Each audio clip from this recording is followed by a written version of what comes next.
তোমার একনাথতন্ত্র মানছি না, মানবো না, বন্দে মাতরম, বন্দে মাতরম, বন্দে মাতরম, বন্দে মাতরম।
তুমি ঢুকে গেলে কি আছে টাকা দেখে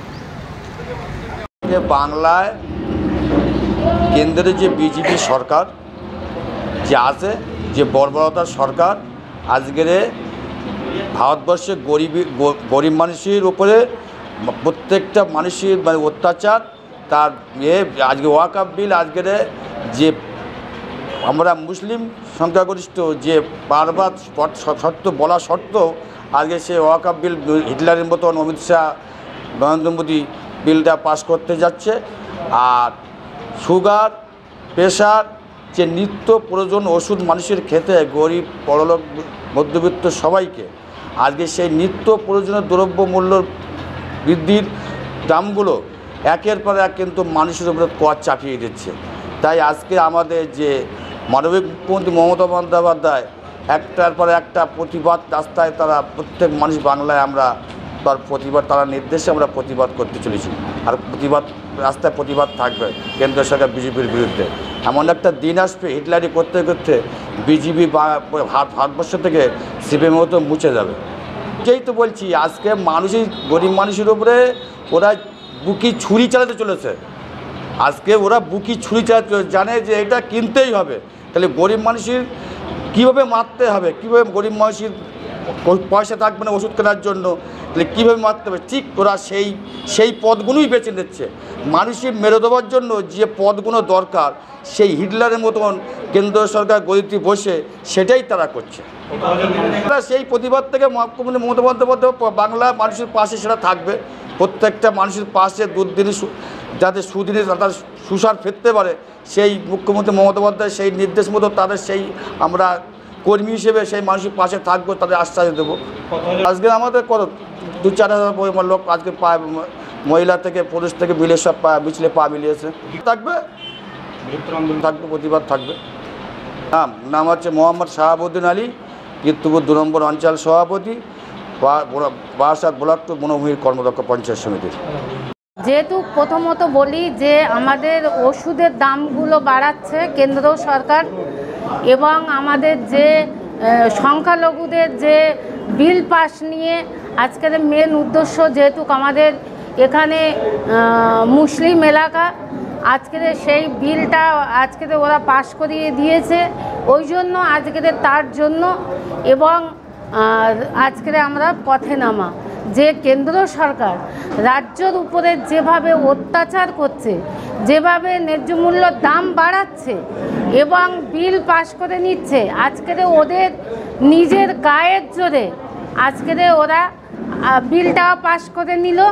এবং তার সাথে সাথে বলি প্রত্যেক দিন দেখবেন আপনারা প্রত্যেকটা প্রথম ক্যান্সারের ওষুধের দাম বাড়ালো, তারপর সুগারের ওষুধের দাম বাড়ালো, যেটা মানুষের কমন হয়ে গেছে সেই সব ন্যায্য মূল্যর ওষুধের দামগুলোও তারা বাড়িয়ে দিচ্ছে।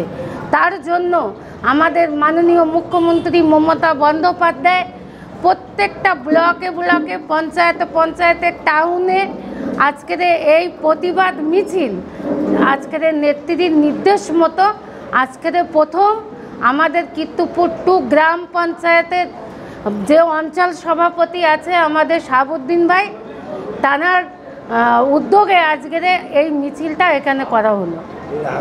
যেহেতু তৃণমূল কংগ্রেস যে আমাদের বাম জমানায় 34 বছর দিদি সেই তাদের সঙ্গে লড়াই করে করে 98 সালে তিনি নিজে দল গঠন করেছিলেন, কিন্তু সেই সিপিএমদের হাতে কত অত্যাচারিত হয়ে কিন্তু দিদি প্রতিবাদ করতে কিন্তু ছাড়িনি। সেই প্রতিবাদ করে আজকের ঠিক জায়গায় 2011 সালে আমাদের মাননীয় মুখ্যমন্ত্রী মমতা বন্দ্যোপাধ্যায় শপথ গ্রহণ করেন। ওই জন্য আজকের নেত্রী যদি 34 বছর সিপিএমকে ত্যাগ করতে পারে, তাদেরকে অত্যাচারিত হয়ে তাদের হাতে দিদি তাদেরকে ঠিক মাটিতে তাদের শুইয়ে দিয়েছে, তাদের আর অস্তিত্ব নেই। এমন দিন আসবে আপনারা দেখবেন 26-এ আমাদের আবার ইলেকশন, 26-এ দেখবেন যাতে 2-1টা সিট ওদের যে আছে সেটাও থাকবে না। কেন? মানুষ তাদের প্রত্যাখ্যান করছে। আজকের আমার বাড়ির মা হতে পারে, আমার বাড়ির বাবা হতে পারে, আমার বাড়ির বোন হতে পারে, আমি নিজেও একটা সুগার পেশেন্ট, যে এইভাবে যে ওষুধের দাম বাড়াচ্ছে এটা মানুষ কিন্তু ওদের যে এই জাতি টাস মানে বাদিয়ে দেওয়া একটা হিন্দু মুসলমান, আপনারা দেখছেন তো খালি বলছে হিন্দু হিন্দু ভাই ভাই আমরা সবাই মিলেমিশে থাকবো। আজকের দেখুন আজকের হিন্দু বলে বিজেপির সরকার আজকের কি এই ওষুধের দাম কি সে হিন্দুদের কম নিচ্ছে, মুসলিমদের বেশি নিচ্ছে? সেটা কিন্তু করছে না। এবং দেখা যায় যে হিন্দু বলে তাদের কি 100 দিনের কাজের টাকা দিয়েছে, কিন্তু সেটাও দেয়নি। তাদের কি বাংলা আবাস যোজনার ঘরটা দিয়েছে, সেটাও দেয়নি। ওই জন্য বিজেপির সঙ্গে যেভাবে বিজেপি প্রতারণা করা শিখে গেছে মানুষের প্রতি, রাজ্যের প্রতি, সেইটা কিন্তু মানুষ বুঝে গেছে। 26-এও ওদের প্রত্যাখ্যান করবেন। আপনারা খালি মানে সঙ্গে থাকবেন আর দেখবেন বিজেপিরও সিপিএমের মতন হাল হবে রাজ্যে, ওদের কোনো মূল থাকবে না।